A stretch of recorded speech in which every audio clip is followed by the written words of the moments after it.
دنیا جہاں میں حاجی صاحب کے ساتھ ہم پھرے 150 سے زیادہ ملکوں میں، کہیں کسی جگہ کسی ایئرپورٹ پہ 1 منٹ سے زیادہ وقت نہیں لگتا تھا ہمیں گزرنے میں. وہی پگڑی، وہی لباس، ہر جگہ ایئرپورٹ پہ ہم سے پوچھتے تھے کچھ لوگ آ کے کہ یہ سفید کپڑے تم لوگوں نے کیوں پہنے ہوئے؟ میں نے کہا کیوں، تمہیں کیا لگتا ہے؟ کہتا بس ہم سب کا دل تمہاری طرف کھنچ رہا ہے. یہ گرو کون ہے؟ یہ بڑے، ہمیں ان کا پاؤں چھونے دو. کوئی کہتا ہمیں ان کا ہاتھ چومنے دو، کوئی کہتا ایک تصویر لینے دو. سنت میں یہ کشش ہے، یہ سنت کی جاذبیت ہے، سنت والی زندگی. ہمارے ایک صاحب اپنے 2 ملازم کے ساتھ ایک ملک میں گئے، وہاں اس ملک میں بڑی تلاشی لیا جاتا تھا ایئرپورٹوں پہ. تو وہ 2 ملازم جو ہے وہ اس ملک کے لباس پہن کر اور بار بار اپنے مالک سے کہیں کہ صاحب آپ بھی اگر ہماری طرح لباس پہن لیتے تو اچھا ہوتا، آپ کی وجہ سے ہمیں وہاں تاخیر ہو جائے گی. وہ مالک جو ہے شلوار کرتا اور ٹوپی، داڑھی بھی اس کی پوری تھی. وہ کہے یار اللہ مالک ہے، کوئی بات نہیں. یہاں سے جاتے ہوئے اس نے حاجی صاحب سے کچھ دعائیں وغیرہ پوچھ لی تھی. حاجی صاحب نے دعائیں بتلا دی تھی کہ یہ دعا پڑھتے رہنا. وہ اپنا دعائیں پڑھتا گیا. کہتا ہے جب وہاں ہم پہنچے، وہ ہر تھوڑی دیر بعد آ کے کہیں کہ صاحب آپ اگر لباس بدل لیتے، ہمارا والا ہمارے پاس ہے، ایک سوٹ پہن لیں. وہ کہتے نہیں یار اللہ مالک، اللہ مالک، اللہ مالک.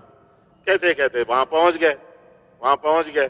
جب پہنچے تو اس نے کہانی سنائی کہ ایئرپورٹ پہ جب ہم لائن میں کھڑے تھے تو جو خاتون امیگریشن میں وہاں آگے بیٹھی ہوئی تھی، اس نے یوں لائن کو دیکھا تو دیکھتے دیکھتے میرے اوپر اس کی نگاہ ٹک گئی اور مجھے انگلی کے اشارے سے اس نے یوں کہا باہر ہو جاؤ، باہر ہو جاؤ.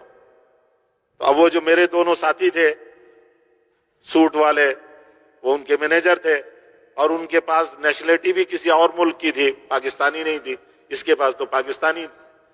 کہنے لگا کہ وہ دونوں بڑے پریشان ہو گئے کہ وہ صاحب کو تو اب لے گئے، پتہ نہیں اب کتنا اوور کریں گے.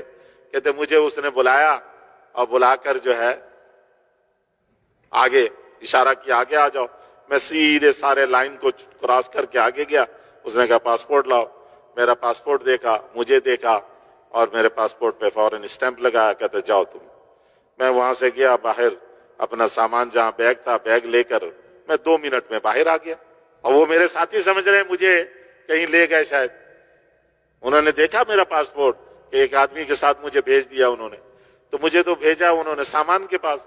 میں سامان لے کر باہر آ گیا. پھر مجھے خیال آیا کہ باہر میں ان کا انتظار کروں تو یہ اچھا نہیں ہے. ہوٹل میں جانا ہے تو ہوٹل ان کو بھی پتا، وہ آ جائیں گے. میں اپنا ہوٹل پہنچ گا. وہ گھنٹوں بعد آئے اور آ کر سر ان کے جھکے ہوئے، کیونکہ ان کا تو سارے کپڑے شپڑے اتور کے انہوں نے پوری اچھی طرح جیسا وہ لیتے تھے وہ اس طرح انہوں نے ان کی تلاشی لی، مشینوں میں گزارا، پتہ نہیں کیا کچھ کیا ان کو. تو میں نے اسے کہا، میں نے کہا یہ تیرا کمال نہیں ہے. وہ مجھے کہانی سنا رہا تھا کہ یہ ہوا اور وہ شرمندہ. اسے نے کہا میں نے تجھے کہا نہیں تھا کہ اللہ مالک ہے؟ تجھے پتہ ہی نہیں کہ ان لباس میں کیا طاقت، حضور صلی اللہ علیہ وسلم کی سنت لباس میں کیا قوت، کیا کشش ہے. اس عورت کو کیا تھا کہ پورے لائن میں سے ایک آدمی کو باہر نکال کے اپنے پاس بلا رہی.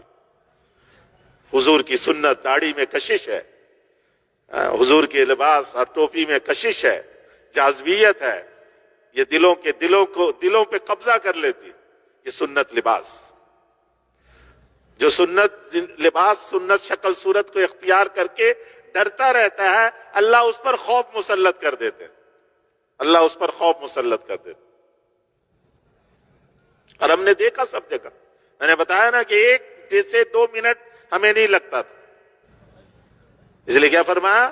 حسنت علانیت، جو اعلانیہ اعمال ہم کریں وہ خوبصورت بنا کر پیش کریں. ایسا خوبصورت بنائے کہ لوگوں کے دل کھنچے اس کی طرف، اس کی خوبصورتی میں لوگوں کے دل کھنچیں گے، اس کی طرف آگے بڑھیں گے. واستقامت طریقتہ، اور راستہ سیدھا اختیار کریں.